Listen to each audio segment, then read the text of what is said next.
Hey friends, good morning. Happy Tuesday. It's another episode of Tuesday Tea with Mandy B. You may notice a little bit of a difference if you've been watching me for the past several episodes. Everything is missing from back here. Um, we're in the process of moving, and that is why there is no makeup on this morning. I'm in a braid. Y'all, it has become very real. We've moved most of the furniture. My computer desk is waiting until the very last minute. That'll be one of the things that I take last. But yeah, we're in the process of moving. We sold our house and we're staying in the same area. Our boys are seniors this year, and we would never dream of moving them out of their high school for their senior year.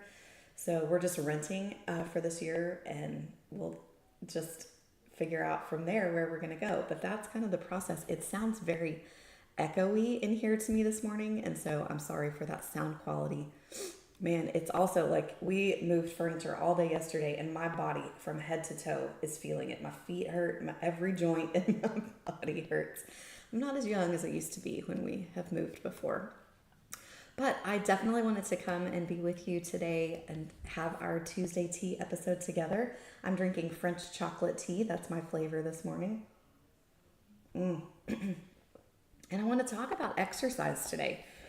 We've talked a lot about nutrition in our episodes together, but with diabetes, exercise is a really important way that we can help manage our blood sugar spikes. But today, I want to think about the tie between exercise and stress. So I'm curious if you're overwhelmed and stressed. I know we certainly have been through this move, but just life every day, not even with these big events like moves or going back to school or kids going off to college, just life every day is pretty stressful. Would you agree with that? Are you stressed in your everyday life? Just keeping everything running and balanced and all the dishes done and the laundry going. I mean, it's a never-ending stressful situation. I also wonder how you're sleeping. I just was awake for a couple of hours in the night last night. It just has me, this whole process has me like ticking off things in my brain, and I didn't feel like I got everything out of my brain before I went to bed. All of the last minute things that I've got to remember to do to cancel here and start at the new place. And my brain just didn't shut off. So if you identify with those things, you're definitely not alone. I looked at some research about stress in our lives, and according to the Anxiety and Depression Association of America, anxiety disorders are the most common mental illness in the US, and they affect about 40 million adults every year, and that number has been rising. So one option that we have is pharmaceuticals. We can take antidepressants, and there's absolutely nothing wrong with those. I've been on them before. But we have some other ways that we can help cope with our stress as well. So one of those ways that you can help cope with your stress and lead, part of your full life is exercise. I don't know about you if you find yourself kind of stuck in a rut, but we get deprived of the movement that our bodies desperately crave and need. And so that puts us in this cycle of feeling dull and stressed. So if your mood is low and your energy is zapped and maybe you just can't seem to focus, we can turn the tide and actually bring back those higher moods, the higher levels of energy and the stronger focus. And one easy thing that you can build in to your routine is a little bit of movement. So movement and exercise gives us lots of benefits. If we're outside, we get vitamin D. We're going to get an endorphin lift from those exercises. But we also are going to get your blood pumping. It's going to help elevate your mood. It's going to give you some energy. And in fact, a recent study has shown that even just a moderate amount of exercise can actually have a big effect on our mental health. And so today we're going to really talk about some of the ways that certain exercises can reduce your stress. Another benefit to exercise for me as a diabetic, and you, if that happens to apply to you, is that exercise eats up glucose in our blood. Our muscles are pulling in the glucose out of our bloodstream, and so it's a way that we can lower our blood sugar spikes. And it really, really does make sense because during exercise, we get that endorphin release, and that is going to really help boost our mood. And so another thing is sleep quality. You can use exercise to help improve your sleep quality. So all of these things combined together, we can help reduce stress and improve our overall sense of well-being. The next time you're really feeling down or you've got that kind of that blah feeling, just remember a little bit of exercise might be just what the doctor ordered. So let's look at a couple of different activities that can actually help reduce your stress. And the first one I want to offer up is a little unconventional, but it's weightlifting. And you may not equate weightlifting with stress reduction. You may not think about that as a great way to relax because sometimes we think about intensity of weightlifting, but actually weightlifting may just be one of the best ways to unwind and manage your stress. So when you lift weights, you actually create a very powerful stimulus for your body that boosts you on every level, physical, mental, even spiritual. You're meditating or you're really focusing in on that weightlifting. It can also help increase your strength and your stamina, which can give you a sense of accomplishment, satisfaction, higher self-esteem. These are all great byproducts. As you see those weights that you're either able to do more reps or you're able to get heavier weights, that really empowers you to feel like you've done great things for your body. And then finally, working out can help clear your mind and give you a break from your everyday worries. I really try to make it a point when I'm working out, whether I'm on my Peloton or whether I'm doing a quick little lift, just with little hand weights at home. I really try to just let that be the only thing I'm focusing on and put everything else out of my mind and put my to-do list off to the side and not worry or stress about all the things that I have waiting for me when I finish. But it's a time that I really try to have as me time and to give me a break from everything else in my day. So if you're looking for a way to relax and unwind, don't discount weightlifting. It might just be the right fit for you. So that's the first one that I'll offer. The second one is very common sense, any kind of outdoor activity. So we've all been told in our lives that we need to spend more time outside. We are all a culture now of indoors, sitting at a screen. We work at desks, we work in offices. And so getting outside is a really important thing for us. And there's a lot of reasons why it's important for us to get outside, but one of them actually has to do with stress management. When we actually spend time in nature and we're surrounded by the beauty of the trees and the flowers and the wildlife, it can actually reduce the cortisol levels in our bodies. And a higher cortisol level is linked with higher stress. So cortisol is a hormone that is released in response to stress. And it can actually have a negative impact on both our physical health and our mental health. So that reducing your cortisol is something that they found that nature is able to do. You're able to really bring that cortisol level down, and that's going to reduce your stress.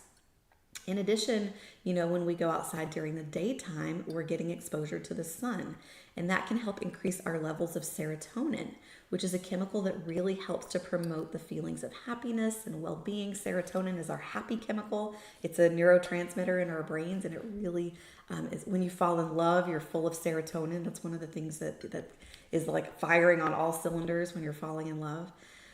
When you birth a baby, your serotonin levels go up really, really high. And so being in nature can also boost our serotonin levels. And so that can be an effective way to manage our stress and improve our overall health and well-being. Plus, we're getting that vitamin D, natural vitamin D exposure from being outside. And I don't remember the percentage, but I know that a majority of our population is vitamin D deficient. I take a vitamin D supplement, but getting that natural sunshine by going outside is definitely the best way to go. So if you have any kind of outdoor activities that you like even just walking out the door for a walk, going for a hike, or if you're a jogger or a runner, which we used to be, my husband and I trained and we did a couple of half marathons. My knees can't hold up to that. That's why I love my Peloton, because it's easier on my knees. But these are all great things to get yourself outside and boost that mood. The third one is an interesting one that I'm going to give to you today. So I don't know if you live near water or if you have a pool, if you like to be in the water, but diving underwater, and I don't mean like diving off the surface, but putting yourself completely underwater is an actual way that you can reduce your stress. So I wonder, have you ever thought about what happens to your body when you hold your breath and you get underneath the water? We used to play this game as kids where we would see who could hold their breath the longest. Do you remember playing something like that? But there's actually some science behind this. This reflex is actually known as the mammalian dive response. And it's an autonomic response in your body that occurs in mammals when we're submerged in water. Humans, mammals, that's us. So when the body senses that it is underwater, it's going to trigger a series of physiological, I almost said psychological when I'm trying to read and speak at the same time, physiological changes that prepare that mammal for diving and help it to survive. So here's some of the things that happen. Your heart rate is going to slow down. Your blood vessels are actually going to constrict, and every pace of your body is going to slow down or drop. So this actually is a survival response. It's helping you to survive when your body senses that you're underwater. It's going to lower your heart rate and slow your body down, almost think about it like a little hibernation. Like the way that, think about bears hibernate. All of their body processes slow down over that time so that they're not using a lot of their energy. And so that really leads to a feeling of relaxation, and all of those physiological things happening in your body are lowering all of those levels down. So that feeling is intensified while you're observing the beauty of the underwater world. If you're in a pool and you can open your eyes, I don't know if it's chlorinated or saltwater pool, you have to be careful with that. But if you have goggles on, maybe just enjoying, it's a very different view. And so that's another way that you can kind of have a different perspective and shake things up a little bit. So if you have a body of water nearby, go for a dive. Hold your breath and stay underwater. You don't have to stay for long, but as soon as you're submerged underwater, all of your body systems will start going through that mammalian dive response. All right, another one I'm going to offer to you are social sports. So a lot of people, when we think about exercise, we think about going to the gym or working out by ourselves. I like to work out by myself, I'm not going to lie, but a great way to relieve stress is social sports. So find a team that you want to play on. Maybe you love playing softball and your neighborhood or your church happens to have a softball league. That's a great way that you can effectively help reduce your stress. It's going to get you the benefits of that physical activity, but bonus, you also get the benefits of that social interaction. And the social interaction can be really key to helping relieve your stress levels. When you're playing a sport with other people, you're bound to interact with them, and that can really help take your mind off of whatever is stressing you out. You're also going to be getting those endorphins that are released when we're exercising that are going to help improve your mood, and that lowers your cortisol and brings your stress level down. So maybe think about joining a social sports team. It might just be the perfect workout that you need. So the next time that you're feeling overwhelmed or stressed out, I want to challenge you to reach for your tennis shoes, reach for your diving mask. Maybe you like to like professionally dive and you like to actually get deep underwater and go for a snorkel or something. Grab your tennis shoes, put on a workout t-shirt, and just go for a walk out your front door. Exercise is a great way that we can help manage our stress, and it can really have some great long-term benefits for our mental health. So I want to hear from you in the comments. What are your favorite exercises? Do you find that exercising relieves your stress? I want to hear them. Drop them in the comments below. And as always, I have 5 free blood sugar friendly recipes for you if you're interested in grabbing a set of those to make your week easier, lower that stress by not having to plan those 5 recipes or meals for your family this week. And I will put that link in the comments or in the notes wherever we are here for this video. So happy week, everybody. Happy Tuesday. Thanks for joining me for another episode of